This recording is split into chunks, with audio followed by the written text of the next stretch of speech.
আবারও নদিয়ার সীমান্তবর্তী এলাকা থেকে আগ্নেয়াস্ত্র সহ কার্তুজ উদ্ধার, ঘটনায় গ্রেফতার এক অভিযুক্ত।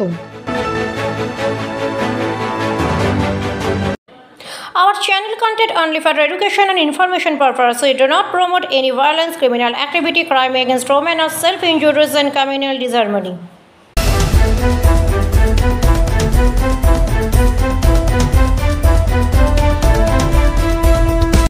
আবারও নদিয়ার সীমান্তবর্তী এলাকা থেকে আগ্নেয়াস্ত্র উদ্ধারের ঘটনায় ছড়ালো চাঞ্চল্য। বিধানসভা নির্বাচনের আগে পুলিশের তরফে চলছে একের পর এক অভিযান। আবারও একটি অভিযানে দেশি আগ্নেয়াস্ত্র এবং 1 রাউন্ড কার্তুজ উদ্ধার করে পুলিশ। সূত্রে জানা যায়, নদিয়ার গাংনাপুর থানার অন্তর্গত অনন্তপুর মোড় এলাকায় এক ব্যক্তি ঘোরাফেরা করছিল। পুলিশের সন্দেহ হওয়াতে তাকে জেরা করতে ওই ব্যক্তির কাছ থেকে উদ্ধার হয় একটি আগ্নেয়াস্ত্র, 1 রাউন্ড গুলি। অভিযুক্ত ব্যক্তির নাম লোকনাথ মণ্ডল, বাড়ি গাংনাপুর থানা এলাকাতে। সোমবার অভিযুক্তের বিরুদ্ধে মামলা দায়ের করে ধৃতকে তোলা হয় রানাঘাট বিচার বিভাগীয় আদালত।